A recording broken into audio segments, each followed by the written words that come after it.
These are African rhythms, passed down to us through ancient spirits. Feel the spirit, a unifying force. Come on, move with the spirit. Stand up, clap your hands. Groove with the rhythms, get down. From WSNC 90.5 FM, a broadcasting service and NPR affiliate of Winston-Salem State University, welcome to Africa World Now Project. I'm your host and producer, James Pope. Today, we will listen to a recent discussion with Kurt Otabenga Orderson, where we explore the ideas and questions he presents in his film, We Rise for Our Land. Africa World Now Project is next.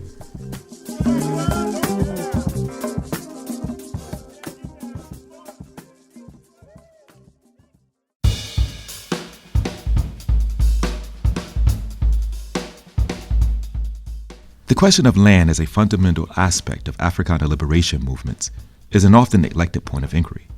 Nevertheless, it is indeed ever present. Promisingly, there has been an uptick of more folk who are paying attention to the demands of Black radical thought and behavior that sought and seek to engage in understanding its material and non-material role in Black liberation. One such important treatment is Edward Onaci's Free the Land, the Republic of New Afrika and the Pursuit of a Black Nation State. In dominant discourse, however, the question around land as fundamental to liberation is often couched in a warped sense of capitalist ownership, which highlights the fundamental contradictions ingrained in the imposition of a European modernity and its attendant political philosophy of liberalism, all of which has produced limited discourses around the idea and practice of rights. A discourse rooted fundamentally in what does it mean to be human as the development and maintenance of private property.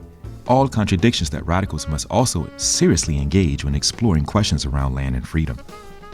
It cannot be lost nor taken for granted the totalizing nature of colonialism as a product of imperialist logics, as the neglect of internal critique often leads to the reinscription of the very power dynamics that movements say they intend to disrupt. Nevertheless, land has always been a fundamental aspect of Africana liberation struggles, no matter its manifestations. Anti-colonialist movements, anti-capitalist, Black consciousness in South Africa and Brazil, Maroon struggles, the Land and Freedom Army, who clearly articulate this in their practice of self-naming its struggle. Moreover, a reading of the large cache of demands, treaties, and platforms of various communities of Africana movements and organizations provide the historical material reality of this fact. Take, for instance, this very brief outline of some of the demands. As part of the Negro Convention movement of the 1840s, 1850s, the Immigration Convention held in Cleveland from August 24 to 26, 1854, free Northern Blacks not only called for an end to slavery, but demanded land. Of the 5 demands from the First Pan-African Congress, which included capital, the control of their labor, political participation, and education, the first demand is that the land and its natural resources shall be held in trust for the natives, and at all times they shall have effective ownership of as much land as they can profitably develop. The Second Pan-African Congress demanded the return to Negroes of their land and its natural fruits, and defense against the unrestrained greed of invested capital. The Third Pan-African Congress demanded the right of access to land and its resources. The Fourth demanded native rights to the land and its natural resources, etc., etc. The 1930s saw the development of the idea of the Black Belt Republic, which proposed a Black autonomous state in the American Deep South, from which we saw the development of the African Blood Brotherhood and the work of Harry Haywood. The 1960s saw the formation of the Republic of New Afrika. In the tradition of the 1930s proposal of a Black Belt Republic, the Republic of New Afrika identified the southern states of Louisiana, Mississippi, Alabama, Georgia, and South Carolina as subjugated land. Of course, we have Black farmer land and cooperative movements throughout the Africana experience in the Americas, particularly from 1865 until today, which provide a platform for us understanding land as a fundamental component of Black liberation.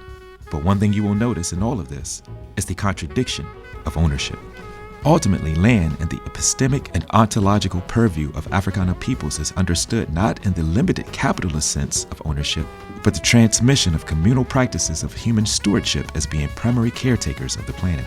And when land as a fundamental component of Black liberation is centered, ideas around national identity, critical consciousness formation, human rights, citizenship, what it means to be human can be better mapped to understand the interconnectedness of the various manifestations of the global Africana struggle for freedom. A Black internationalism becomes clearly defined. The conditions within which each manifestation formed, the temporal spaces within which they responded, was a continuation of a long tradition of what Cedric Robinson called the Black radical tradition, rooted in the man versus human contradiction theorized and explored by Sylvia Wynter. All of this is wrapped in the analysis of the nature of revolution presented by Almagar Cabral and articulated by El-Hajj Malik El-Shabazz as inspired by the praxis of Queen Mother Moore and Vicky Garvin, as we can see practiced by the Land and Freedom Army of Kenya and many other anti-colonialist, anti-capitalist, black radical movements on continental Africa and throughout the diaspora. Today, we will hear a recent roundtable discussion exploring the questions that Kurt Orderson presented in this documentary, We Rise for Our Land. Kurt Otabenga Orderson is an award-winning filmmaker from Cape Town, South Africa, whose work has been featured on a number of platforms including Al Jazeera, ZDF, SABC, Hulu, etc. He has worked on 6 continents and directed and produced over 10 feature documentaries screened at international film festivals, universities, and colleges. Kurt Orderson is the founder of Anzania Rising Productions, a company that aims to inspire young people through creative storytelling about Africa and the African diaspora. And he is a member of the Africa World Now Project Collective. Others you will hear in this discussion are Savi Horn, Director of the North Carolina Association of Black Lawyers Land Loss Prevention Project, Dr. Tasneem Siddiqui, member of the Africa World Now Project Collective and Assistant Professor of History in the Department of History, Political Science, and Social Justice at Winston-Salem State, Dr. Yusuf Al-Balushi, Assistant Professor of Global and International Studies at the University of California, Irvine, Dr. Kamal Rashid, Associate Professor of Educational Foundations and Inquiry at National Louis University in Chicago, and yours truly, James Pope. Our show is produced today in solidarity with the Native, Indigenous, African, and Afro-descendant communities at Standing Rock, Venezuela, Cooperation Jackson in Jackson, Mississippi, Brazil, the Avalon Village in Detroit, Colombia, Kenya, Palestine, South Africa, and Ghana, and other places who are fighting for the protection of our land for the benefit of all peoples. Enjoy the program.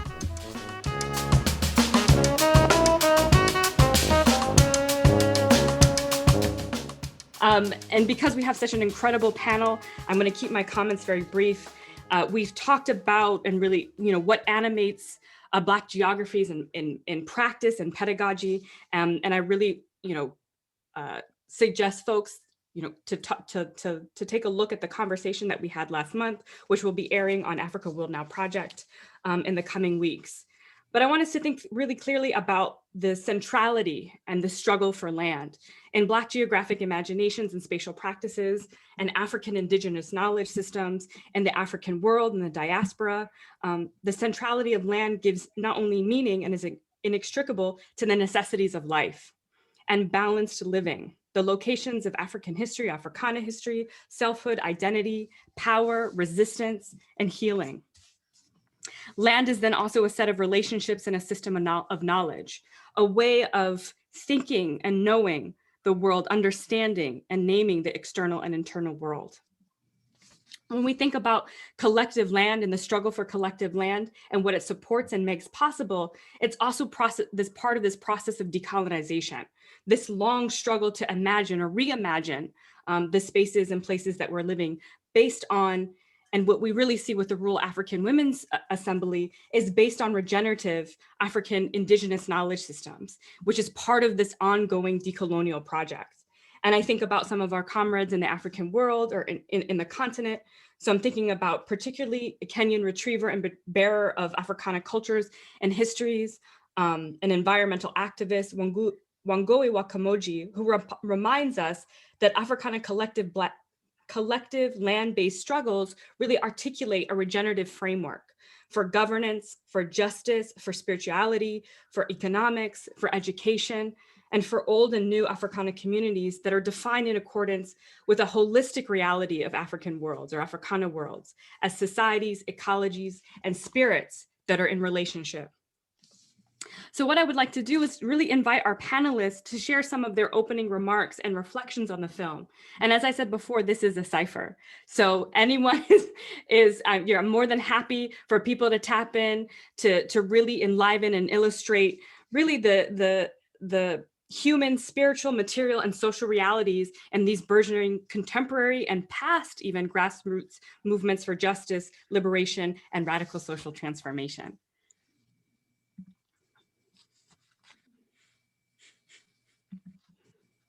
So anyone, I know Dr. Pope,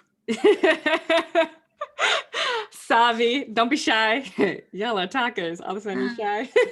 Just kidding. Well, yeah, I mean,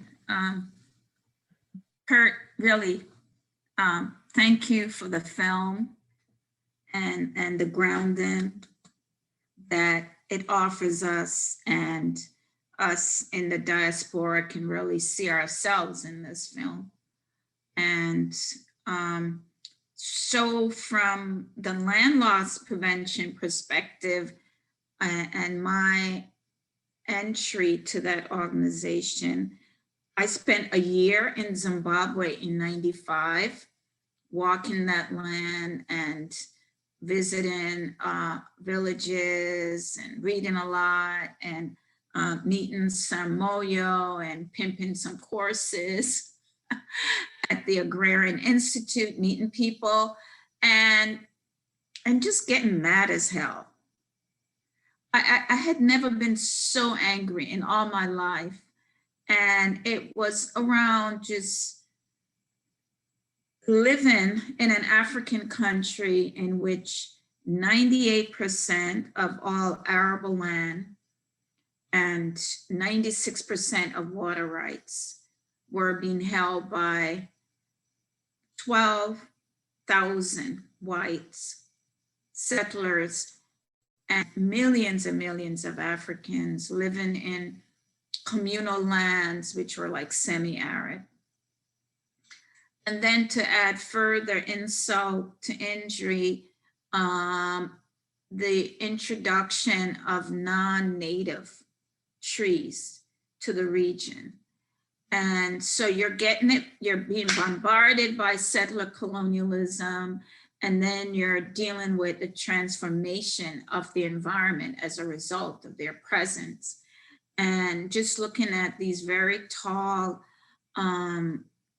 trees, the eucalyptus tree, and how they just root, they find the water. So they're like, they're just like the settlers, you know, they find the water and it's theirs, and villages are struggling to build homes and access to boreholes without even the technology.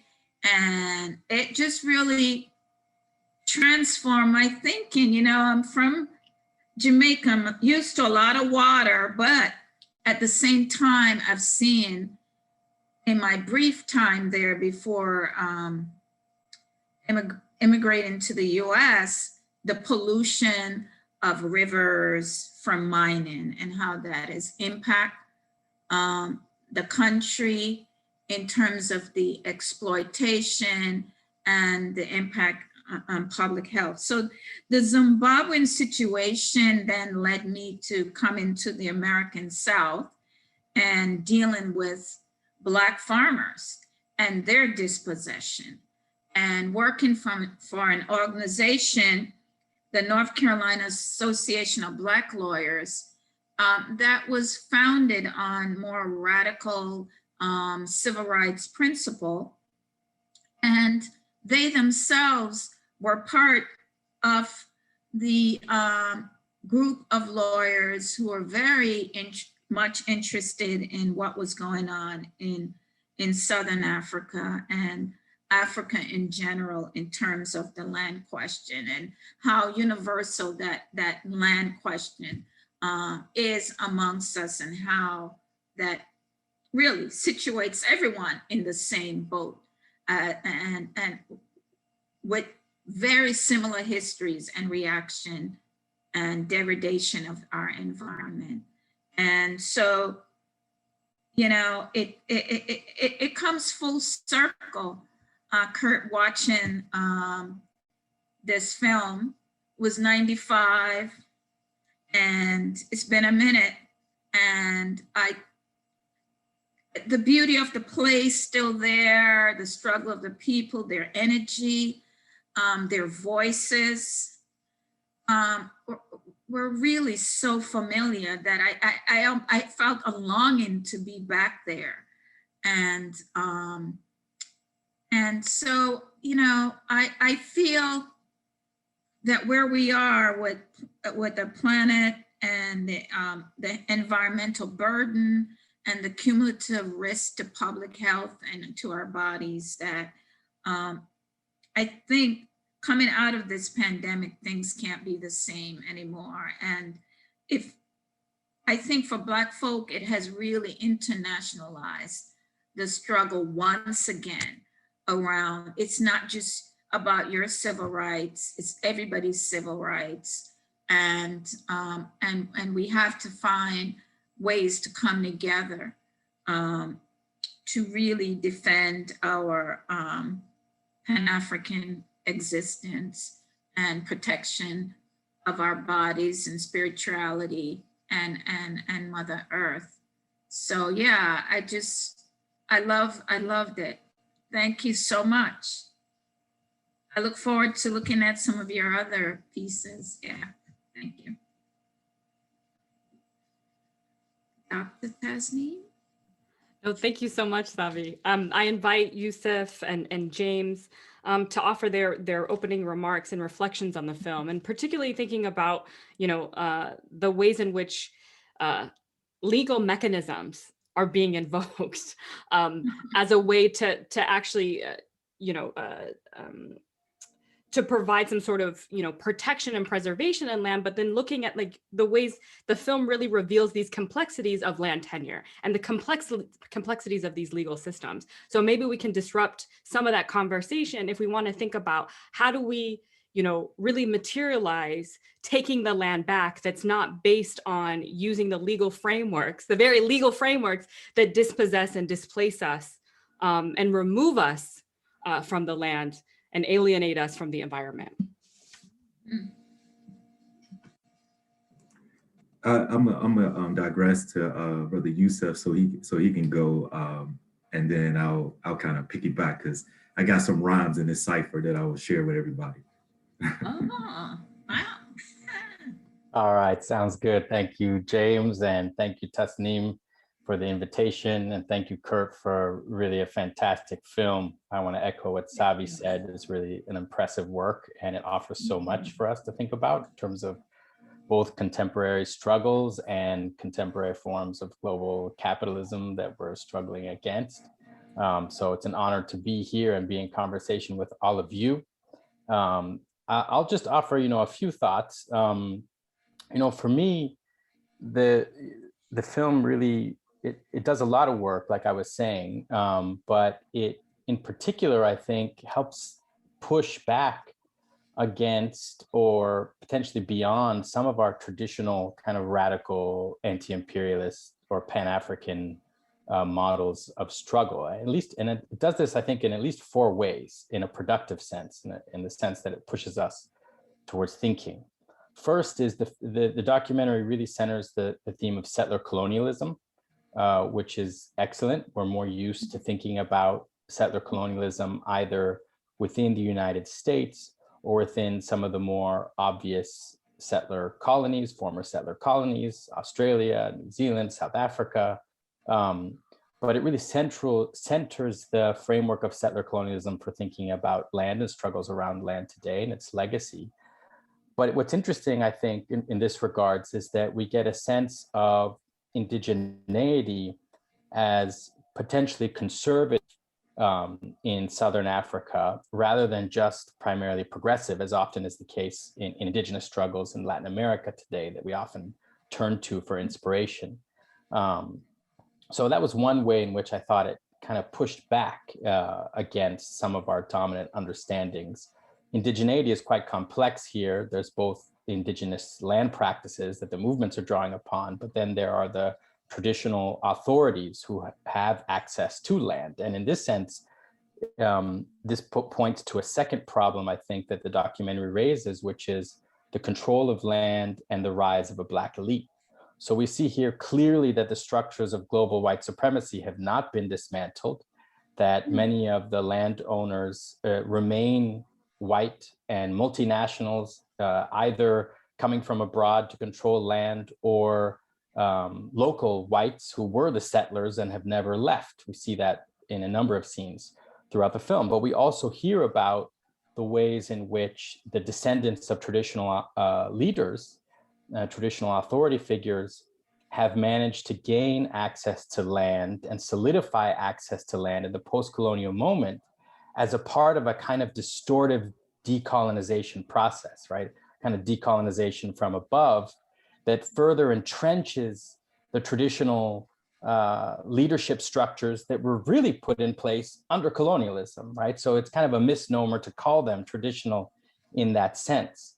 So it's kind of a co-optation of decolonization that I think that the documentary really portrays quite nicely, but this does seem to represent a really significant entrenched power base in the rise of a Black elite in the form of these traditional authorities that these communities are often struggling against in their struggle for access to land. Third, I thought the documentary really pointed to the complex nature of globalization, really what we could call a kind of second phase of globalization. So if the first round of globalization in the 90s and the early 2000s was really about a struggle against what we called a neo-colonialism, a persistence of the United States and European colonial powers now using the IMF and the World Bank to maintain their access to natural resources in the former colonies, but now with flag independence for those former colonies. Here we have a whole new range of actors, right, that have pushed beyond that first round of globalization. And this is why I think it's globalization 2.0. So, for example, Vedanta Resources, one of the central actors in Zambia, mining company, I looked it up. It appears to be an Indian company that began as a scrap metal dealer in Bombay in the 1970s. And by the early 2000s, with the rise of globalization and the increased dispersal of capital accumulating firms around the world, it had grown tremendously, and it required a majority stake in an Indian state aluminum business. Then it was listed on the London Stock Exchange in 2003, and it rapidly acquired additional companies. First, an Indian gold mining company in 2007, and then it bought assets from a then bankrupt American copper mining company based in Arizona in 2008. And I think that opened the door for it to copper mining, which it's what it's doing in Zambia. So it's really an Indian firm that has outcompeted, in a sense, American capital, buying assets from a bankrupt American firm from a prior era, and now really engaging in this really horrific form of extractive mining in Zambia and polluting the entire area, as the documentary points out. Alongside Vedanta being an Indian-controlled company, we have Pro Savannah in Mozambique. And here the actors are again Japan and Brazil, triangulating with Mozambique in the form of development projects that the documentary argues and activists argue are really attempts to solidify land grabs.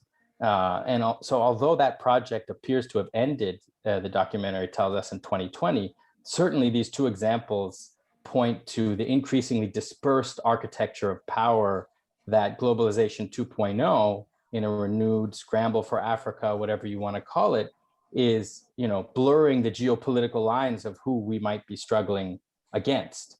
Fourth, I thought the documentary really pushed us beyond the kind of male dominant narratives of struggle that we have inherited from the past, and it moves clearly to the centrality of women-led community movements.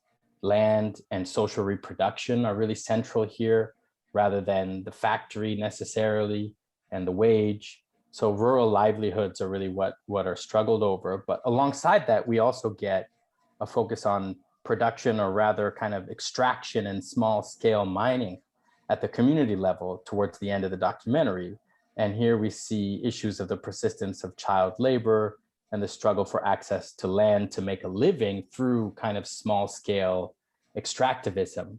So the changing nature of work in this context of landlessness, that's a long-standing issue, but now in a new context where kind of formal employment or the ability to live off the land is kind of brought increasingly into question, I thought was really important. And so I think it's not a surprise that, and it's really useful, I think, that the documentary highlights a lot of these women-led community movements. So those were 4 ways that I thought it kind of pushed back against some of our traditional narratives of what we're up against and what struggle's about. There were 3 more points I guess I would point to that I took away from the documentary. I'll try to be brief here. And I think this relates to some of what Tasneem was asking us about with regards to the legal structure as we can take recourse to it versus kind of movements. I think there were kind of competing visions of liberation that were on offer to us in the documentary, kind of a version of liberalism and a version of radicalism. And I don't know, I'd love to hear more. Kurt, maybe you can tell us more about some of these figures and their visions. For example, the Zambia Care for Nature and Sama Kearns seem to be suggesting that the land problem and the extractivist problem would be solved if everyone just used the resources, according to the law, as Tasneem indicated. Mm-hmm. She also implied that the kind of natural resources need to be extracted in order for the country to develop, to build schools. And in a sense, she's right. This is the perennial problem that governments, whether radical or liberal, face when they take power, right? The need to continue extracting natural resources. Certainly, we've seen that in radical experiments in Latin America in order to pay for schools. But is that really what's happening? Is this developmental extractionism? And that's kind of what's the tension here. So I'm curious if she was implying something about the community small-scale mining project that we saw in the clip right before her, or was she saying they were doing something illegal and that's hurting the nation? Does her group, Care of Nature, think that the environment should be preserved at the expense of people's livelihood? So I wanted to know more about the different perspectives and kind of class backgrounds of these actors.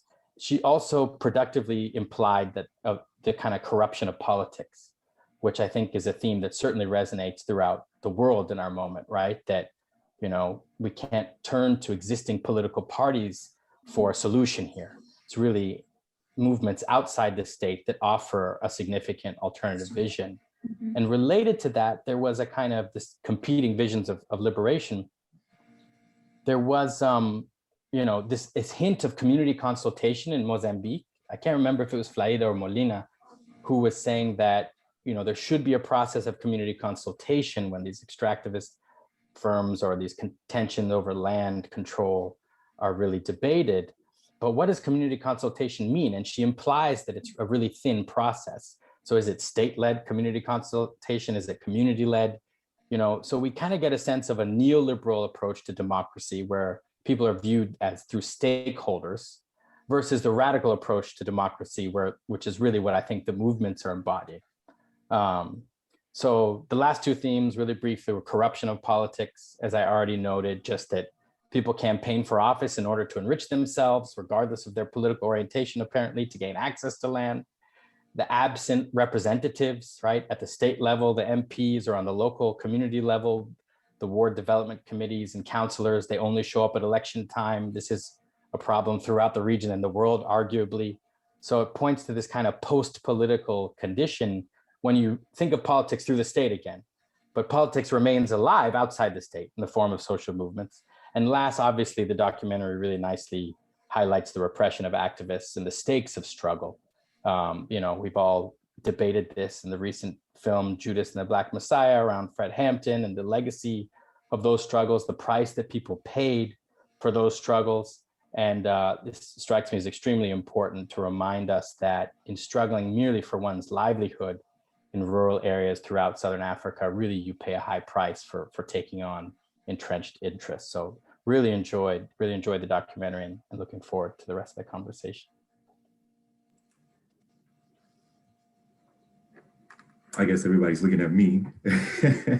One of the things that I enjoy about being on panels, particularly in this particular group, is that it allows me to kind of sit back and learn and sit back and think intentionally and also deeply about the things that we all care about. And this is very, very important in the context of this question around land.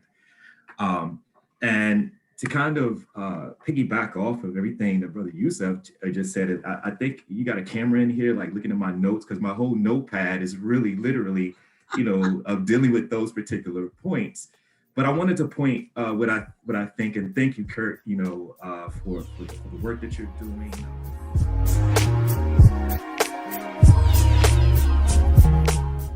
We are currently listening to a recent roundtable discussion centered on exploring the themes, ideas, and questions that Kurt Orderson raises in his documentary, We Rise for Our Land.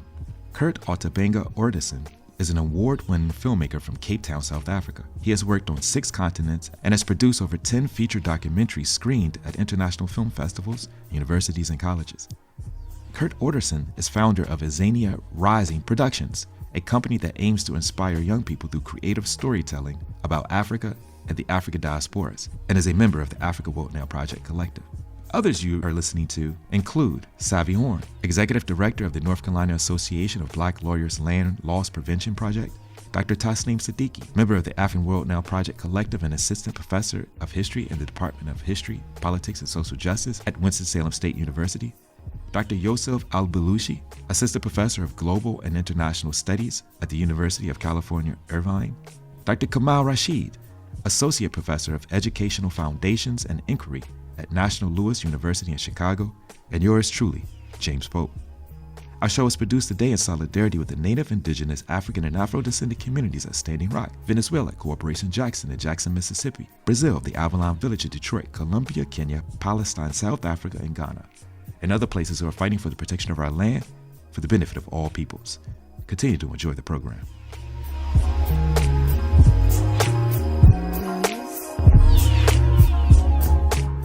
For the work that you're doing, for the work that we're going to be doing, because there's so many different things. But I wanted to kind of encapsulate my comments in something I have been saying, in particular, whether I'm teaching, whether I'm doing things in the community, that there are 2 fundamental gifts of European modernity. And I say gifts with tongue in cheek because it's really not gifts, because we are actually sitting here talking about these things. And also Kurt is filming these things.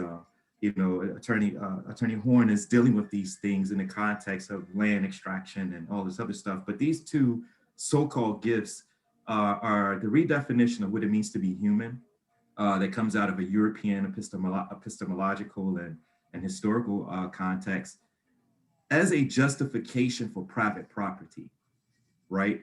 And so what I think, and Brother Yusuf, you can tell me if this is a little off, but the fundamental contradiction that I think that Kurt has showed in this film really is what we're all dealing with, this contestation between ownership of land and this Black commons, the idea that we do not own the land.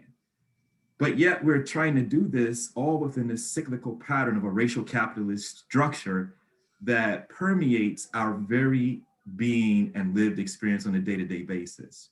And when we think about that, when we think about colonialism itself, it disrupts everything, not just the way that we think in the context of land itself, but it disrupts our thinking process. As Kwame Ture used to say, capitalism makes us think that we're thinking.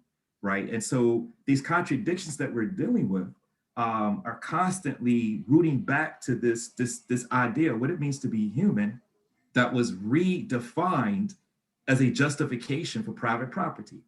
So then the question becomes, for me, and Yusuf, I think you're absolutely correct. It's like all of these contradictions that Kurt has really brought out in this film of like, what are we actually struggling for?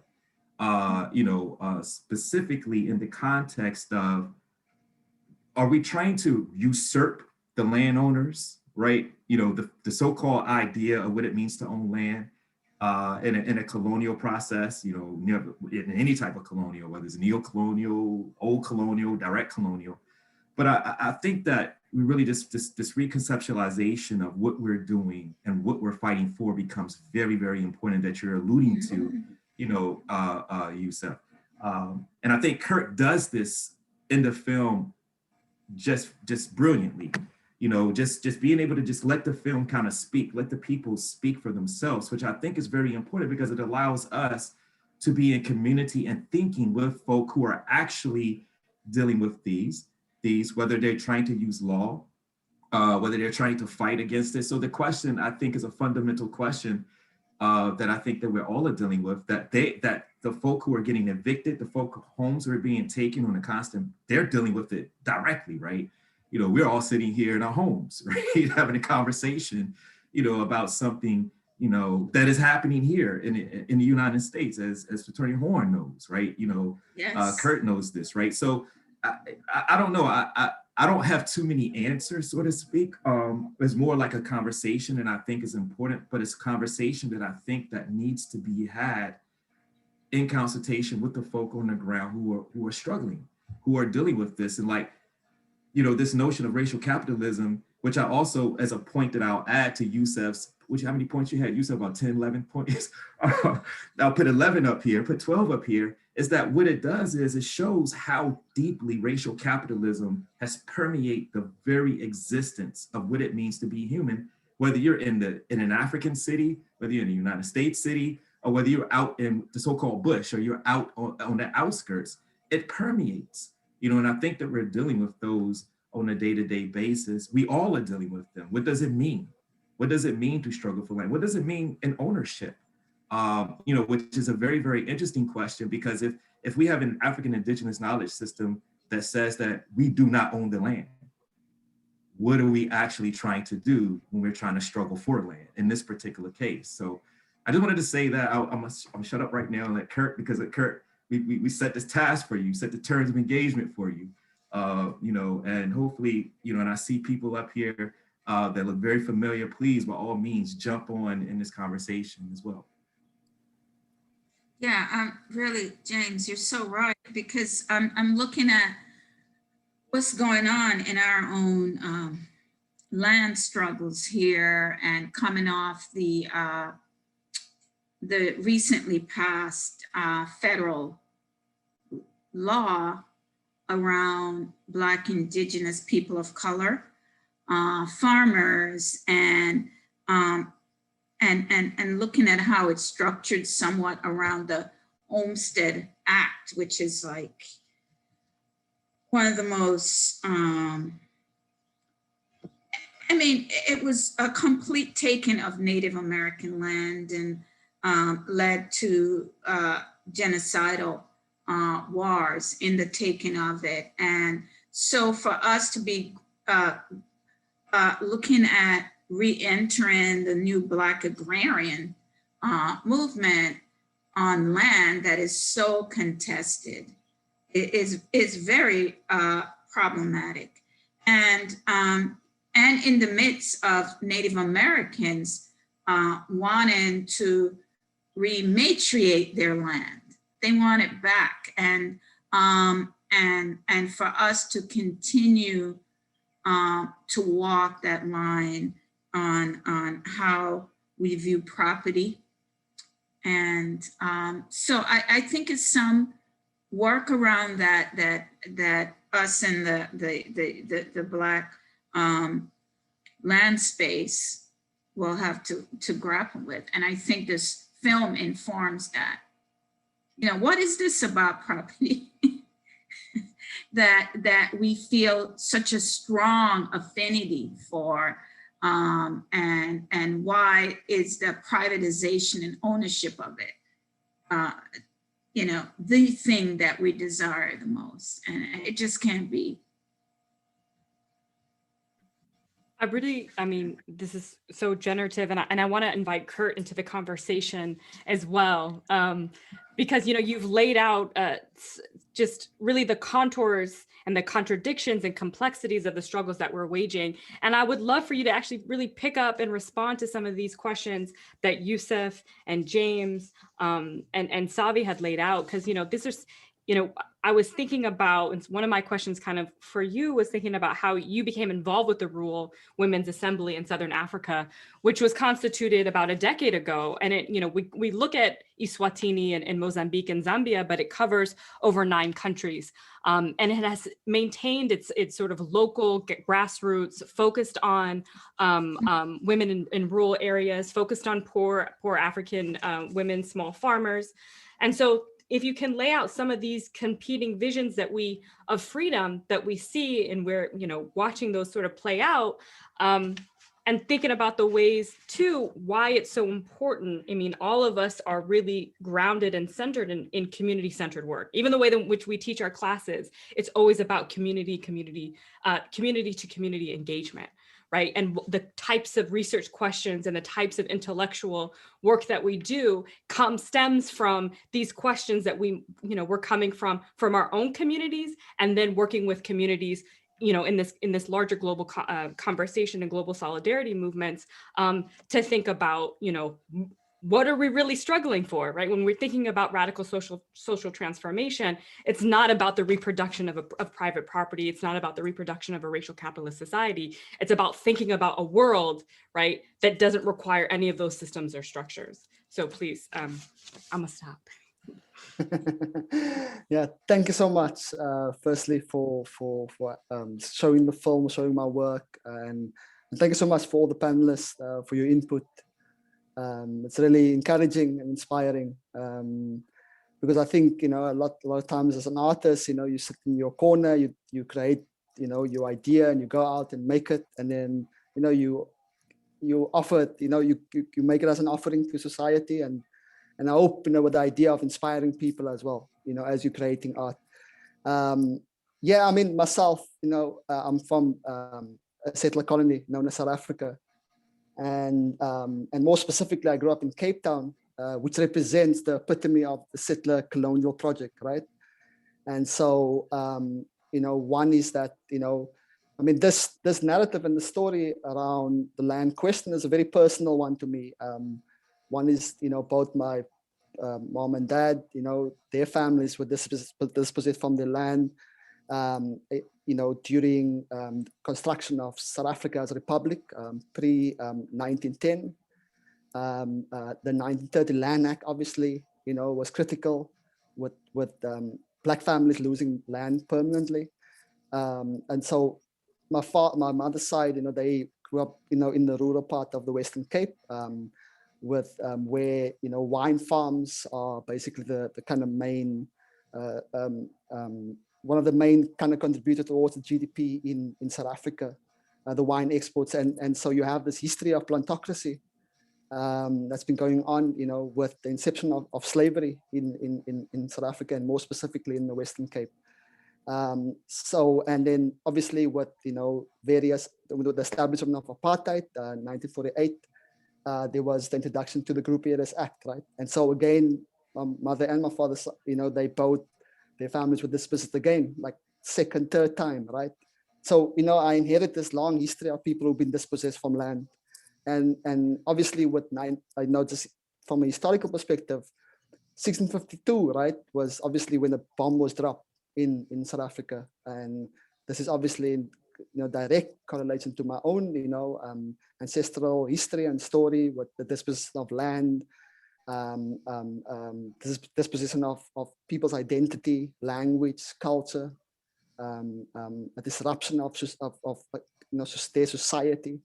So, having created and been dealing with the issue around land reform, it's something that obviously in terms of I also, prior to making films, I was also involved with activism work, grassroots activism. Specifically where I'm from a township on the Cape Flats. So yeah, the intersectionality of struggles, of social movements, it's basically I've been my political schooling, and I started really dealing and touching on and really trying to understand this idea of what does the healing process and the restoration of memory mean if one kind of reimagines the idea around liberation, right? And this is directly correlated to the land question, right? And so, having made a number of films around the land question, I was involved with the Rural Women's various different organizations, and having made films, advocacy work, using films specifically as an activist tool. And facilitating various workshops with rural women, teaching them how to document their own story. These are all kind of been, I guess, a creation of a pedagogy that I've been thinking about and thinking through as I'm working in Africa and traveling around the world and working with the broader African diaspora as well. And just seeing these correlations, right? Working in, the South, I, at some point, Dr. Sive, I was actually working with some local farmers actually in New Orleans, and just like moving between South Africa or the continent of Africa and the US, I just saw all these correlations. So I think what I'm trying to do really in my work is to one is to create solidarity, right? Kind of Pan-African solidarity, using film as a vehicle for transnational solidarity at the same time. Because there's just so many correlations, right, with the indigenous struggles here, struggle of Black America, and just the broader, discourse around people of color and people who've experienced colonization, right, and the trauma thereof, and intergenerational trauma of that process. I think the land question is integral to the ideas around how do we think through the ideas around liberation, right? And I think coming to also to the idea around, this, I think Dr. Joseph was really fascinating, made an interesting point around the second 2.0 form of the neoliberal project, right? Around how these, so-called kings and queens, have co-opted themselves within this capitalist project, right? And so now you have the idea, the discourse around how people who are working the land, have to basically still fight, for the, but it comes back to, I think even Dr. Pope spoke, so eloquently about this idea of, the philosophical question around, or the moral question about this idea of ownership, right? And I grapple with myself, and I think just working, with various movements in different parts of the world, that we are really custodians, right, of the land, and we have to preserve, right? And it was really, I think, the inception of global capitalism and enforced through white supremacy, right? That a price tag was attached to the ownership of land, right? And we've co-opted, we bought into that project.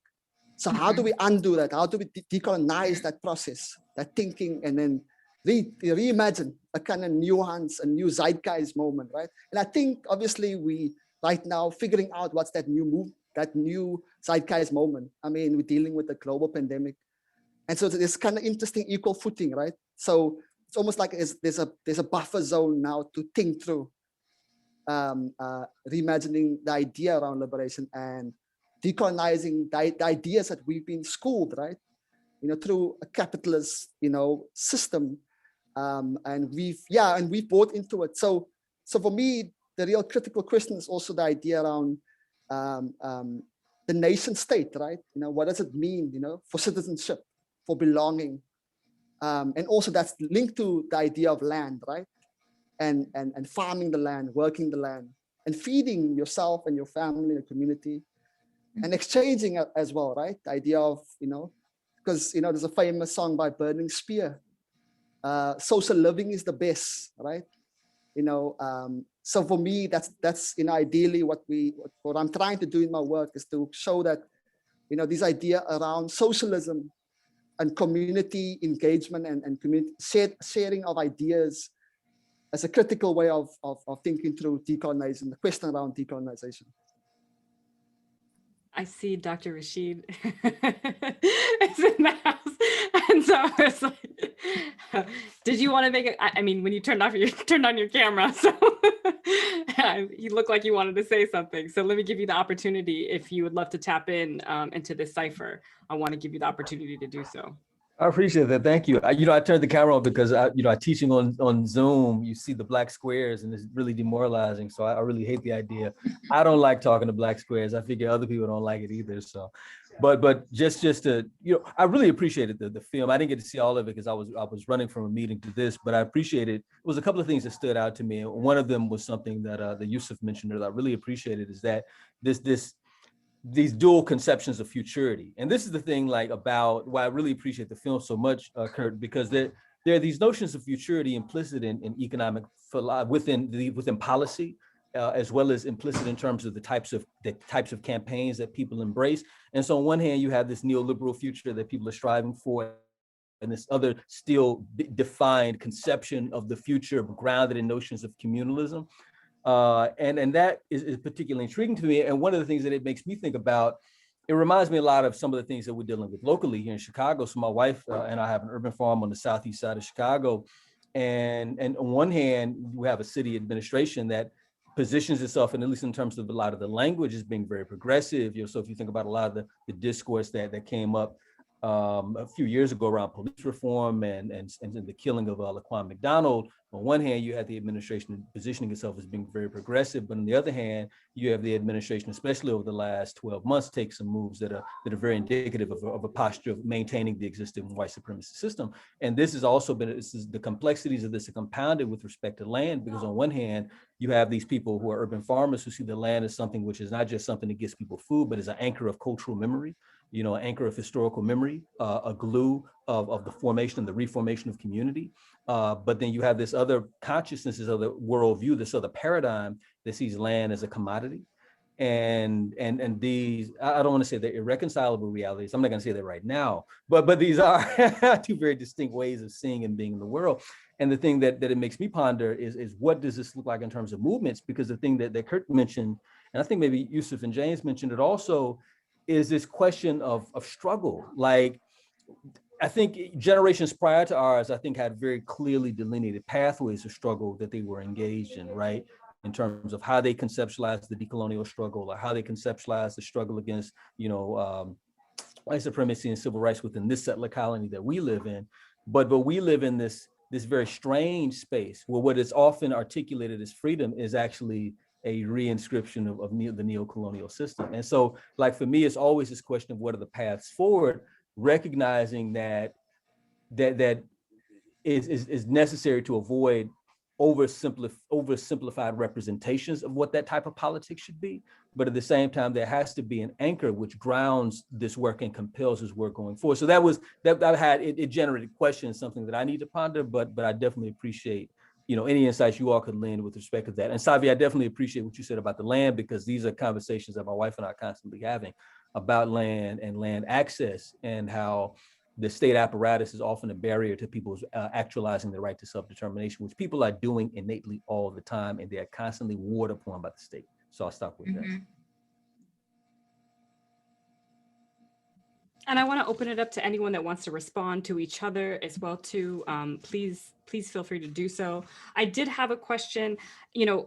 I kind of wanted actually Yusuf to kind of bring in some of the work that he's been doing, especially around the shack dwellers movement, and to think about, we have the case study of the rural Southern African Women's Assembly, but also thinking about, the motivating factor around the shack dwellers movement and how they're mobilizing and how they're organizing each other in informal settlements and for what purpose, and how we can think about these as part of this larger sort of like landscape that's of these various movements that are interconnected in Southern Africa that also reveal these sort of complexities and contradictions, but help us try to think about a path forward to futurity that's not about, reproducing a racial capitalist society, but is constantly thinking and moving us towards, this communalism, a community, and it can be informed by, sometimes it's informed by communism, sometimes it's informed by socialism, but it's rooted in a much more sort of ancient tradition of caring and stewarding for each other and the land and nature. Yeah, definitely. I mean, of course, I was thinking about South Africa and the shack dwellers as I was watching this. That moment in the film where the woman is talking about how the counselors are absent, the ward counselors are absent except on election day. I mean, that could have been an exact description of the kind of critique of local ANC officials in South Africa. Certainly on the part of the shack dwellers movement, they make the exact same denunciations. The same denunciations of corruption within the state in terms of how they take advantage of purportedly developmentalist policies like the distribution of houses in order to further entrench their control in only ANC supporting communities. So the kind of commodifying of supposedly developmentalist assets that the state provides for poor people. The other thing that I think was so useful in thinking about the shack dwellers in Durban is that the shack dwellers offer us a kind of urban side of this story that Kurt was saying he also coming out of Cape Town, right? That the struggle around land, we tend to view it purely as a rural issue. And, you know, that rural urban divide has historically been quite problematized. We know the history of the kind of circular migration patterns that the apartheid system really relied upon. And that's continued up into the present. And one of the interesting things about it is this kind of scrambling of that urban-rural divide today. But the struggle for land is certainly just as much an urban struggle as it is a rural struggle, I think, in these different countries. The other thing that I think resonated was, and I think Kurt was gesturing to this, talking about Pan-Africanism and the desperate need to revive Pan-Africanism in this current moment, particularly if you view this issue from the South African vantage point, where we've seen this horrific rise in xenophobic attacks against these very same countries, right? Migrants from these same countries, from Mozambique, from Eswatini, within South Africa. Now there's a way in which the state has produced a xenophobic kind of anti-African discourse, as though Africa is out there, not in South Africa. And so the need to understand these interconnected struggles, exactly what the film does, and to do so by taking us to places that are much less traveled, right? Zambia, Mozambique, and Eswatini, so important. And to show the kinds of conditions of landlessness, which generate the exact same of international cross-border migration that shack dwellers in Durban have also endured, whether it's from rural KwaZulu-Natal into urban South Africa. So I think that it really generates the possibility of solidarity in thinking of struggles across national boundaries, in thinking of much more global architecture of power that we're up against, rather than the kind of short-sighted attack on national governments as the end-all be-all, because of the patterns and the similarities that we see between these different movements. So those were some of the resonances I saw, certainly, Tasneem, between struggles in Durban and South Africa that I know Kurt is even more familiar with than I am, and what the stories he told in the film. I was just so appreciative that he brought in these kind of even more marginalized geographies to draw out those connections.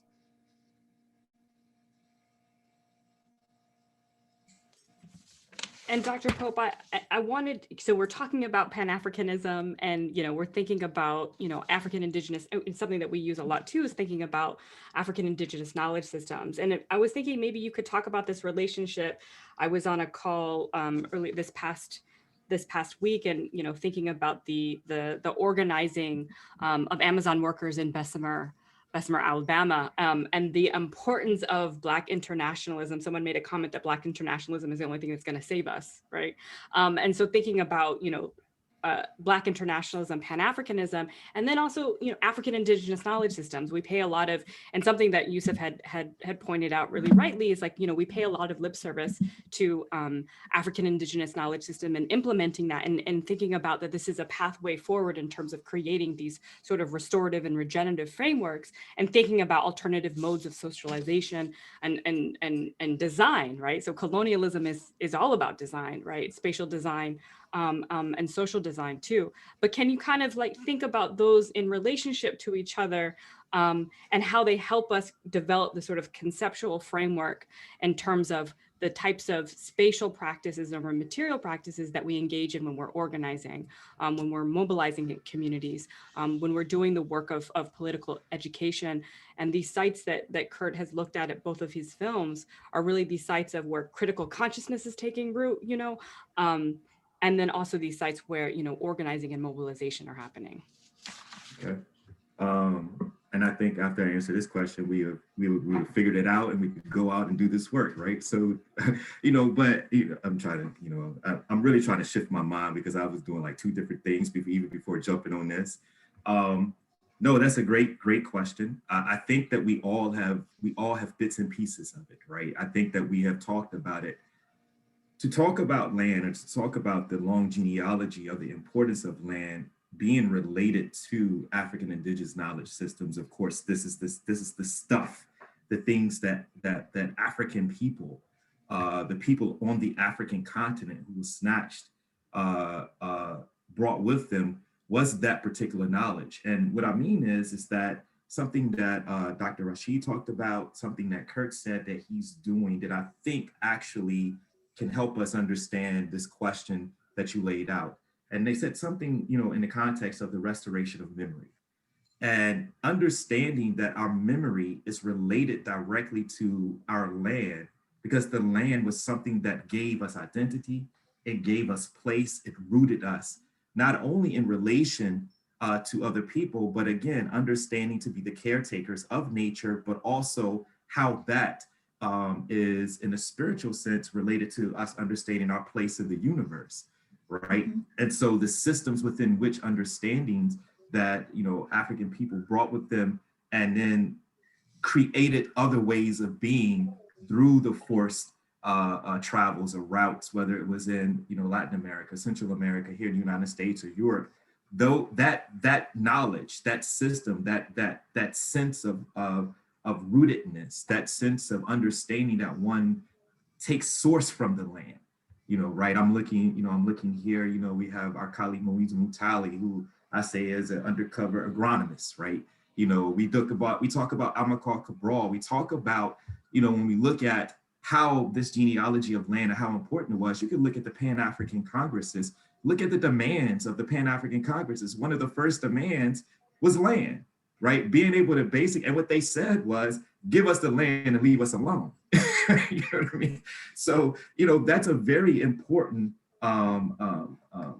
understanding in the context of also this question of land. We're also talking about the entire earth within which is being hurt by racial capitalism. We are all connected to this ancestrally, historically. We're clear about this, but also something that Kurt was saying about his work and Dr. Rashid just talked about this notion of solidarity. And I wanted to make sure that we understand that this notion of solidarity and resistance precedes and extends into and beyond a European praxis of an imposition of that nation state, which is also very, very informative of this whole question of what we're talking about, right? This whole question of land, the nation state, the imposition of these structures that separate people, that separate people not only from that ancestral and indigeneity that Brother Youssef talked about, and that Kurt is really trying to show in the context of his work, but really talks about it. And for me, it's that memory. That's where the space is. Because I remember I was saying earlier, where do we look and how do we reconceptualize? We really have to, the restoration of that memory in relation to understanding that why land, as Malcolm used to say, is at the center of every struggle. Even Europe itself, as it was discovering itself, what they were fighting over, land, right? In their own little small space. And they transported that across the world. So again, how do we kind of reconceptualize and really get down to like the fundamental? A lot of people don't like to talk about philosophy, but we're all philosophers, just like we're all artists and creatives as well. But we really have to understand and think about the way that we think about the work that we do and be okay with understanding and dealing with those contradictions. And I think that also, creates the space for that solidarity to be understood in the context of as you aptly put, the communalism, which is an ancient practice that you can get through to socialism and communism as those governance structures. But a communalism is a total encompassing of an all, right? It's a government structure, it's a cultural structure, it's an artistic structure, it's a language structure. It's something that precedes and extends into, right? And kind of, really informs, even folk that think about socialism or folk that think about communism, because at the center of that is that African indigenous knowledge system that was also transported, around the world, which is also the thing that European modernity was also fighting, right? So, so when we think about it in that particular, I'll probably confuse everybody a little bit more, but I'll just go ahead and, kind of throw this out to the panel.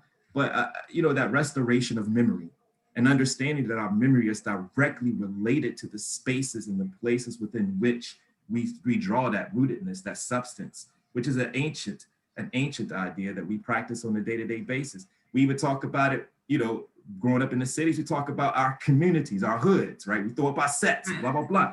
You know what I mean? So that relationship is very deep, right? And we display it in interesting ways, but it's still there. Look at those spaces. Look at those spaces in between spaces. I wanted to bring it back to Kurt and to think about, and more of in a practical way in terms of how we're thinking about these sites of memory, right? And this restoration of memory. And I remember from our last conversation, the work that you are doing with the collective around, you know, creating these archives with the work, especially these archives around spatial violence, thinking about documentary film as a a process of archiving and of documenting our stories. And so thinking about this project, and I know in some of our conversations, and I hope it's okay that I mention this, you're also looking at the Americana massacre as well too, right? So thinking about this project, particularly around land, but also do you have plans to expand on this project? I remember Not in Our Neighborhood started out, and correct me if I'm wrong, like a 5-minute film, and then it moved to a 45-minute film, and then it sort of became like this feature-length documentary. What are your plans for this work? Are you thinking about, you know, developing a public humanities project? And this is something, and I asked too, because this is something that I think about, you know, I mean, in a similar way, like my ancestry is the experience of multiple dispossessions and displacement from land, right? And you know, coming from both sides of my family, from South Asia, and from the continent, who were farmers and teachers. And right now I'm also thinking about one of the largest social movements, and arguably in our history, around farming and farmer agricultural workers in India. And so, you know, thinking about how we can, I know La Via Campesina has been doing this work of bringing, you know, peasant farmers together around the world, particularly in the global South, but also thinking about maybe public humanities projects or archival work that you're doing to document not only these various land struggles, but also ways in which we can, you know, collaborate, that we can come together and share strategies and share practices and share understanding about how we fight these legal systems, right? About the types of forms of social organization that we are doing, right? But also promote pushing more for those types of formations to really take root and to exist for much longer than, you know, sort of fleeting moments. Yeah, thank you, Tasneem. Just on, I mean, you know, having been thinking through a body of work that speaks about land memory, restoration of memory, healing. I know through the journey of my previous film, Not in My Neighborhood, which was showcased last month, obviously the film kind of, you know, delves and goes deeply into this, you know, the history of colonial spatial planning, right? And in its correlation to legalized state violence and spatial violence, right? And I think Dr. Joseph pointed out a very critical point, this idea of building solidarity also between like the rural-urban struggles as well, right? Because it tends to, you know, live in silos, right? And I think my mission, I would say, you know, is to bridge that, right? And so through our collective, Azania Rising, you know, we've made a conscious effort to make sure that, you know, for example, we started thinking through an archival project that looks at the history and the contemporary impact of the homeland systems, right, which was created by the apartheid system, and documenting and going back to these former homelands, right. As we all know, it was like independent states, right, within the geographical territory of South Africa. And it's interesting because it also speaks directly to the identity politics that South Africa is still trying to articulate this idea of what does it mean to be a South African. I mean, people have clearly decided that, you know, that the mythology of, you know, Desmond Tutu's, you know, a well-known saying of the great rainbow nation, call it, you know, AKA South Africa, I think through the 2015, that bubble was burst through the student uprisings, at the Rhodes Must Fall movement. That spoke about the history of colonization, the history of colonial architecture, colonial iconography. That's still bombarded us in South Africa. I think across the world, because we've seen when that movement kind of came, we saw the international solidarity, right, with like Oxford University, the BLM movement in the US. So organically, these kind of global transnational solidarity just organically manifests itself, And now with, obviously power through the internet and using, the camera, to document these stories, I think it's an exciting moment as well for myself who think through my work as, as also as an activist, right? And thinking about reform, political reform, right? And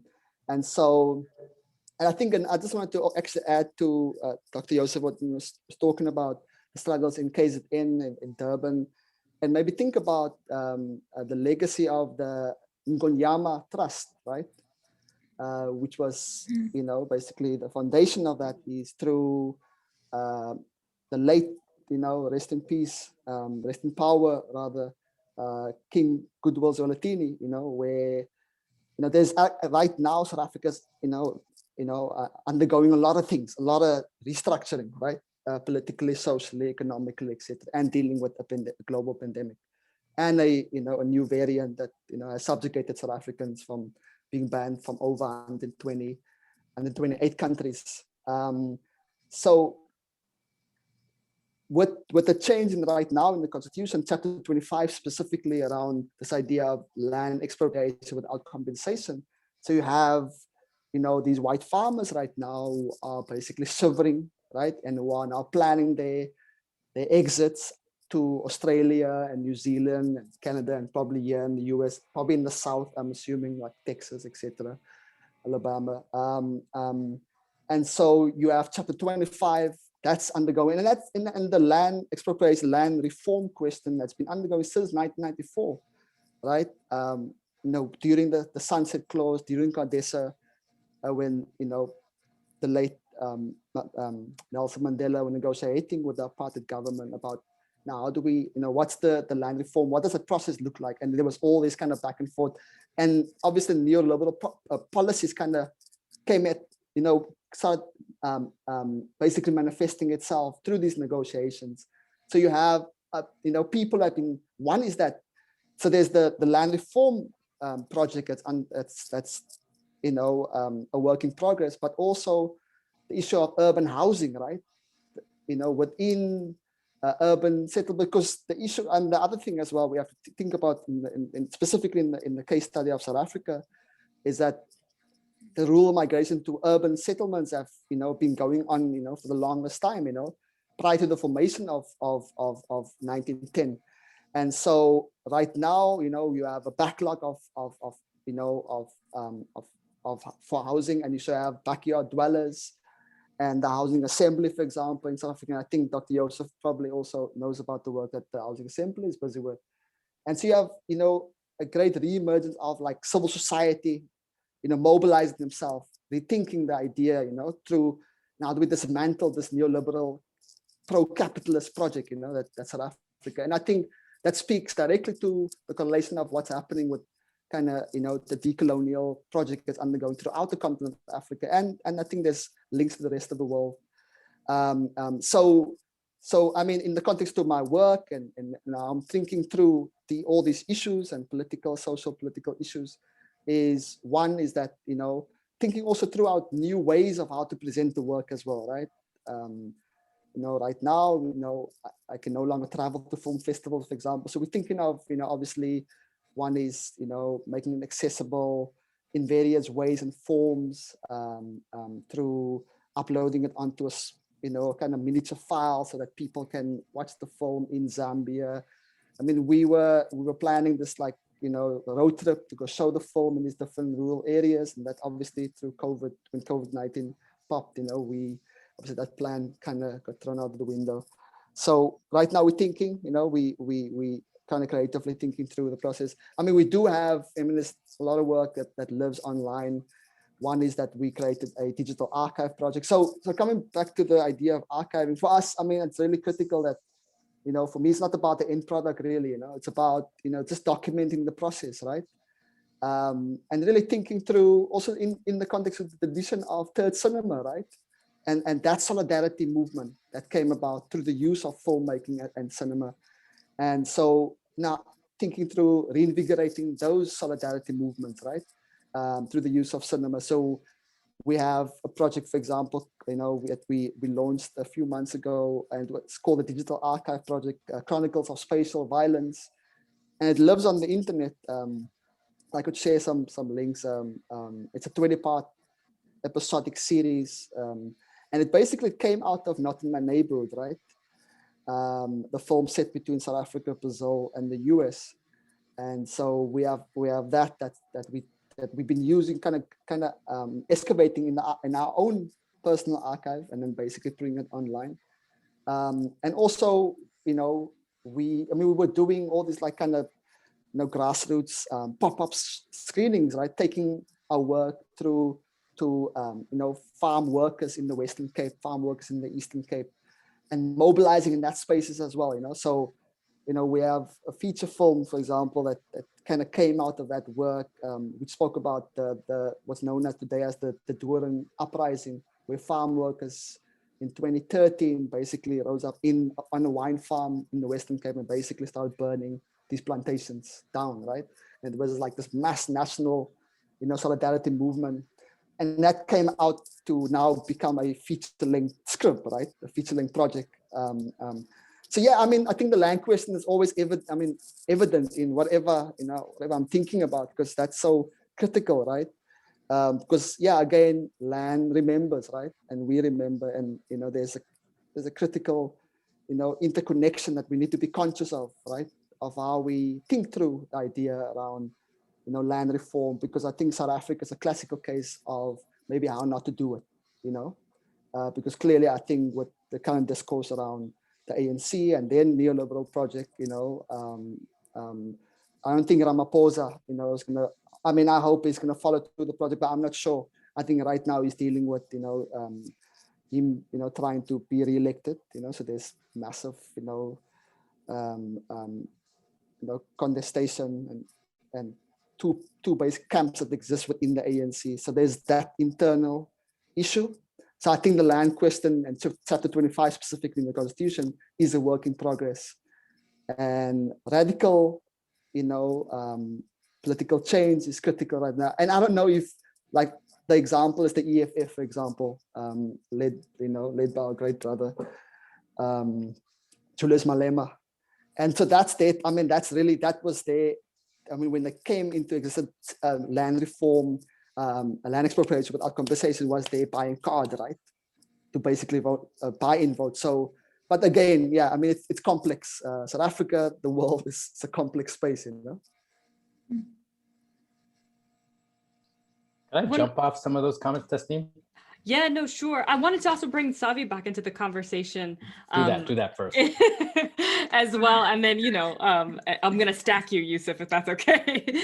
And, you know, so, you know, I've read some articles and in our conversation, Savi, you've talked about, you know, some of the major land justice issues that connect the North, the South, the urban and the rural. And I would say the local and the global is gentrification. And we've talked about even, you know, last month in our film screening with Kurt's film, Not in Our Neighborhood, talking about gentrification as precision colonialism, right? So there's a lot of this sort of murkiness around the ways in which we talk about gentrification, but actually the conceptual language and how we think about what gentrification actually is. And you've been working on, I mean, you are on the forefront of these struggles. You've been working in Black farmers movements for the past 3 decades. And so I wanted to see if you could share some of your strategies and practices. I know that right now collective ownership of land is a legal strategy that you implement in the work that you do. But can you talk more about, you know, some of these strategies and practices that you're using? And really another sort of point that I want to make up is thinking about in an article, a co-article a co-authored article that you wrote in the Land Justice, which is an incredible book that I really suggest folks buy if you're very interested in land-based struggles, especially in the Americas. But thinking about this, Africana consciousness and cosmovision that's really filtered through this kinetic agrarian identity, and how we can sort of think more clearly about, and I keep on sort of coming back to this, but thinking about the role in which women play in as creators and in really founding these new societies, right? Who have to combine the labor of the land, the labor of birthing, the labor of kin, right? The labor of care for communities and families. Well, in terms of our movement here on the land question, and we've been saying really that gentrification and land loss there's no separation. I mean, it's a function of racial capitalism, and so what we try to do is to bridge the gap. First of all, we see, and that's the tension that we hold, right?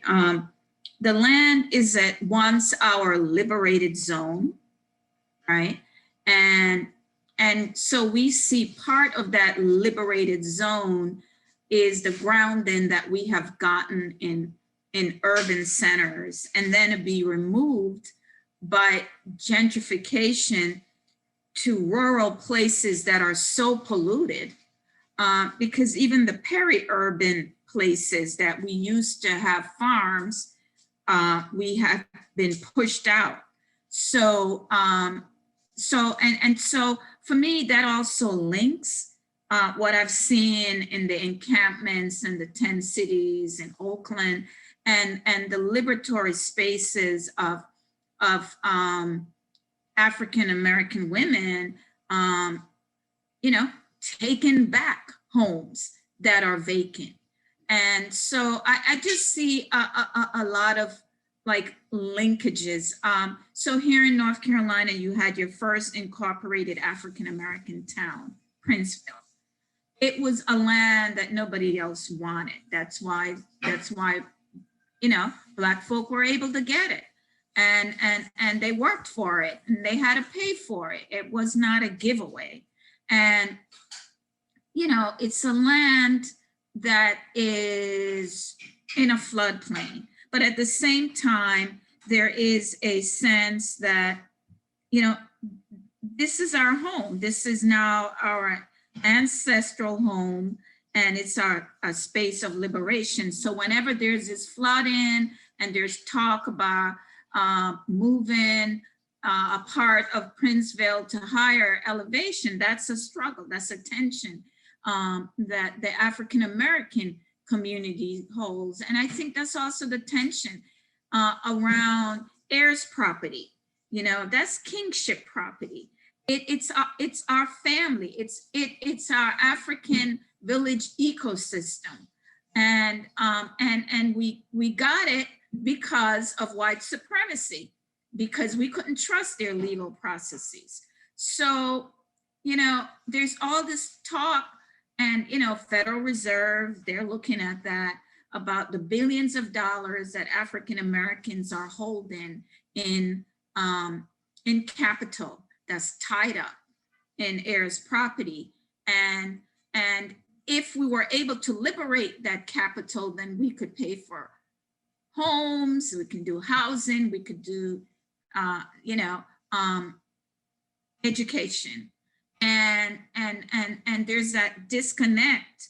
And I think, there is an appreciation for the ancestral nature of it, but there is this thing that while this is the asset in your family, and it needs to be in a place where it's accessible. And I think that's, for me, yes and no. I think if it is housed in democratic structures that is like owned by the family, and there are some instruments like a limited liability corporation where you would deed in your interests in heirs property until you get to a majority and you manage it. But still the larger family would have access, and you're not pushing away and creating further class division. For me, I think always back to New Orleans after Katrina, when everybody finally realized that New Orleans was really one large African village, and it was heirs property that was the glue. And so there was no way to get on the way back home under bourgeois legality because you don't have title. And so there were some instruments that were created to sort of help with the situation. But at the end of the day, it has taught us as African-American urban dwellers and rural dwellers that we have to somewhat engage the system enough to have protective structures if we're going to continue to be here in places that we want to be. And we do have the right to the city. We have a right to stay and age in places, and we have a right to our agrarian culture, and we need the land. And that's why for me, you know, there's even a growing movement here in North Carolina around underutilized park systems and green spaces. We want to grow food, all right? And we want it in a very collective way. So for me, looking at more collective processes of holding land and less that absolute, that fee simple absolute might be a way forward here. And, you know, and I think the question of land and its liberation will always be with us. And I think we can always remember Malcolm X in his message to the grassroots and the grounding of land within our consciousness and why it's important within living in this physical space. So yeah, but for me, Kurt, you made all the links. And you know, I really wish I was a film person and could really talk about decoding it, because it really, for me, it was the glue. So I saw that. Linking the African diaspora around the land question, I thought was brilliant. So thank you. Absolutely. And Yusuf, I want to give you opportunity to sort of jump in it and respond to Kurt. And just to think about, you know, as we're closing, so it's almost 8:30 and I wanted to kind of just close our conversation. If folks after Yusuf responds has some closing remarks that they would love to share, please do so. And any questions from folks on the chat, please feel free to ask them. Well, this will just be my closing remarks, and really building off of something that Savi mentioned earlier at the start in her remarks about the example of Zimbabwe as, you know, both this horrific space where you see the disparities that are racialized disparities in access to land persisting into the present. And then thinking about how in the credits to Kurt's film, it seems like there was some funding or collaboration with the Sam Moyo Institute of Agrarian Studies.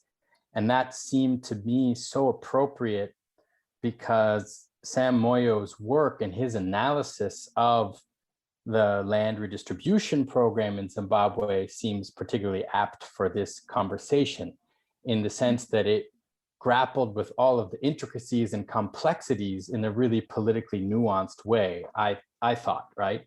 And so Kurt was talking about contemporary South Africa, where now the question of land redistribution is being pushed to the foreground by movements, right? And then taken over by kind of political parties. The ANC is being pushed.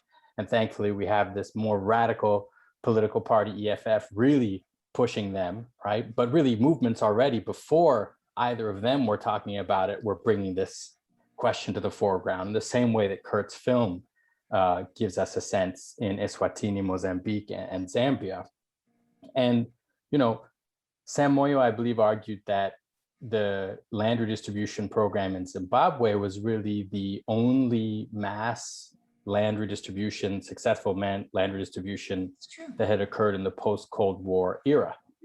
This time when we sanctified private property, where we were thought there was no more opportunity to redistribute land. But I thought his analysis achieved a kind of celebration of this, not by attributing the success to Mugabe's government.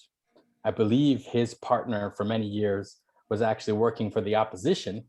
And part of the things that coming back to Kurt's comments on the rural-urban divide, Mugabe's authority quite often came from rural traditional leaders. And so when it came to the urban land question, he engaged in massive displacements of shack communities through really authoritarian practices. So Moyo, nonetheless, in the face of a kind of international criticism of this land redistribution program, especially from South Africa, where, as Kurt said, all of the white entrenched land interests were horrified by this example, and therefore, took recourse to denunciations of Mugabe as a tyrant, but for really instrumentalist reasons. Moyo argued, no, this was actually pushed from people from below, and Mugabe was forced, his hand was forced to kind of accede to it if he wanted to remain in power. So this was a victory of people's movements. And he also assessed whether or not this was productive in terms of its developmentalist effects. And Moyo said, this has mixed results, but by and large, about 10 years ago, he was arguing that it seemed to be improving people's ability to produce even more now that the land was redistributed. But he was careful to also not fall into this other side, which is a really celebratory that Mugabe is our great leader, that at times, groups like the EFF point to and others, because movements can suffer at the hands of these leaders one way or another. So the kind of focus on land redistribution from below, where movements are really pushing the agenda that I think the film accomplishes, that I think Savi's talking about, and the amazing work people have been doing in the United States, for a long time, really thinking about at the community level, how we can regain access to land. We know we've had the example of Jackson for a long time. I think is just so crucial. And the film, I think, really nicely points to that. But I think we'd be remiss if we didn't highlight the really crucial role that Sam Moyo played in really helping us push this conversation about land redistribution forward in a really nuanced and politically savvy and radical way. I appreciate that. Yeah. I will always miss him. He's dear to my heart. I learned a lot attending those sessions. Yeah. Thank you. Yeah, so just for a disclaimer as well. Yes, so in fact, the film was a collaboration. So Sam Moyo, African Institute for Agrarian Studies, basically approached me. They saw some of my previous work and we started collaborating, but there was a number of films that featured activists that actually works directly with them. And that's kind of how the partnership started through this film. And so it was an amazing collaboration. I was just learning more about Sam Moyo as well, and his work. Yes. I'm very grateful for the opportunity, to have engaged in this film and making this film. I do want to plug the book that Daraja Press is publishing. It's coming out in April. We Rise for Our Land. Yeah. Plugging time. Yeah. Well, I mean, I think it's important. I was trying to get the book before. Yeah. And they're it's not published. Yeah. So it should be coming out in April. We Rise for Our Land Struggles and State Repression in Southern Africa. That's co-published. Oh, sorry, Tasneem. So I was going to mention, so the book it's Daraja Press based in Canada, who's the publishing company. So the book is coming out in April, May. So I will definitely share information with Tasneem. And all the proceeds, just for transparency, all the proceeds will be going back to the community and all the actors on the ground that's featured in the film. And also, I also just want to mention that the Pro Savannah case that's mentioned in the film, when we were shooting in basically there was, which is the bilateral agreement between Brazil, Japan, and Mozambique. And in this, for historical context, it was going to be the biggest land grab. We're talking about like 14 million hectares of land, and that project has been put on hold. That has been stopped because of the work of social movements on the ground in Mozambique. And so that, at least, I mean, there's a positive, right? And we have to build on this, the bit of wins that we gain, right? So yes, so there's the book that's coming out, which with the same title of the film, We Rise for Our Land. And yeah, so I will definitely forward information as soon as it's launched.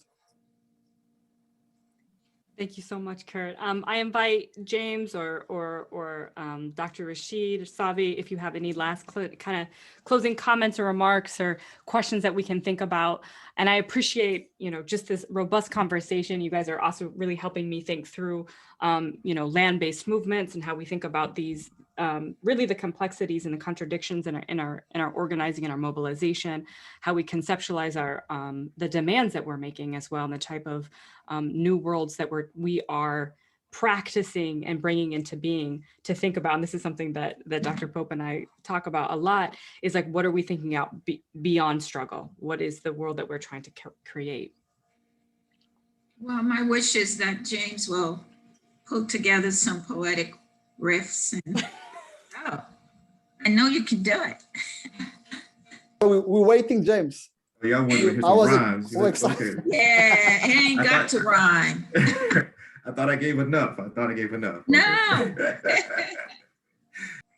No, I wanted to give space to Dr. Rashid, because Dr. Rashid works in a space that really deals with an African world perspective on these particular questions that I think that needs to be centered in a lot of these things, a lot of these particular conversations. So I wanted to kind of give Dr. Rashid some space if he would like to take some of that space, and then I was going to. I would leave like one particular comment, not necessarily a rhyme, but a comment, nonetheless. What? I'll share this. So one of the things that we've been attempting to do with our small farm is to, because we are engaged in work in so many different domains, we've attempted to make the work on the farm and this conception of land as a site of as a key basis of self-determination, a central element in what we do. And that's manifested itself in two ways, which I think for us have been instructive, and I think have been instructive perhaps for people around us. And we're continuing to learn as we build this. One of the things that we did, which we did in the May of 2019, we couldn't do it in 2020, for obvious reasons. We did a planting ritual. And we had been talking about doing this because, our ancestors, there would be rituals around planting, there'd be rituals around the harvest. And so we did that. And it was a beautiful occasion because I was concerned about the extent to which, especially for our children, like for them to a large extent, this is toil. And I say that with no exact, like they see this as toil. And it's always this, there's always a desire to help them see the deeper meaning of this, the deepest significance and symbolism of this. And so we hopefully, I don't know if we'll be able to do that this year. I think we'll do it maybe guerrilla style. But the other thing is that, so we have a rites of passage group, a male rites of passage group that I help to coordinate, and young African-American boys ages 12 to 18. And a year ago, 2 years ago now, we brought a group of them out there to work on the land. And we had conceived of this day where they would spend a certain amount of time working on the farm. They'd spend the rest of their time doing some martial arts training. And so we're going to redo that this year. And the way it's going to play out this year is going to be a little more dynamic, and we haven't quite figured out the logistics of this. Is going to be interesting. So we're going to divide the time. Some of them are going to be farming and maybe doing some planting. I'm not sure yet. Another group is going to be learning about medicinal plants. We're fortunate that on the site, the group that runs the site that our incubator farm is on, they have a whole host of medicinal plants. And there's a brother, this is his area of study. So 1/3 of the brothers who won't be farming or working on the land, probably moving compost more than anything else, they'll be learning about these medicinal plants. And then the third group of brothers, they'll be off doing some martial arts training. One of the things that we're attempting to deal with this is this idea of how do we conceptualize self-determination for African people on as many levels as possible. That is, no people can strive to be self-determining unless they have the capacity to feed themselves. So that's one. On another level, however, and we're seeing this all around us, our health has been hijacked, not just by the corporate capitalist health system, but also by a food system which preys on our well-being. You shouldn't even call it a food system, but this food industry that preys upon our health and well-being. And so this idea of giving us knowledge and giving us the capacity to heal ourselves is also another element of this. And so we see this as another key building block in our striving towards self-determination. And then finally, the martial arts. And like for us, it's not about just kicking and punching. You know, when I'm training with them, we're doing African and African diaspora and fighting arts. And so we're trying to make these also things which are anchors to memory. And so for us, the farm hasn't just been, or the land hasn't been just been this thing that is an appendage to this work, or is on the periphery of this work. In fact, it's central to this. And part of why we've been attempting, especially through the ritual as a way of enacting through some activity, this by creating this moment in space and time where people can understand the way in which this space is central, not only to how we sustain ourselves physically, but how we renew ourselves spiritually, and how we restore the fiber, the foundations of community. So again, appreciate that. And this is where we're still learning, we're still growing. This is we've been doing this since 2014, and we're looking to expand next year and to keep going. But I appreciate the opportunity to share. Thank you so much. Thank you so much, Dr. Rashid. The work that you're doing, like Dr. Pope said, is so important. And a little TMI, Dr. Rashid trains me in African martial arts as well. It's so important to transmit and to remember our collective memory and our practices and our traditions and our spiritual systems as well. And Dr. Pope, if you would like to offer some closing remarks, if not, that's great. That's totally okay. I do appreciate everyone for coming and sharing space with us tonight, for thinking, as we like to say, for thinking Black out loud, and for really thinking through a lot of these questions, a lot of our strategies and our tactics, how we're more effective and efficient in our organizing and our agitation. And again, for everyone, I mean, you know, I have a lot of students that stayed the whole time, and so I'm so happy. But it's important for them, because there's something that the sister said from the rural Southern African Assembly, and they said the future is in the hands of our younger folks, particularly younger women, and the sustainability of our movements is based on these intergenerational relationships, and is based on them remembering and constantly, and us providing constant guidance and remembrance for a new world, right? For a world that our ancestors fought for the world that we're fighting for, and the world that is always, you know, happening in the in-between spaces. So I appreciate everyone, your time, your space, your brilliance, and for sharing so much of your knowledge with us. So Ashe, please be safe, be peaceful.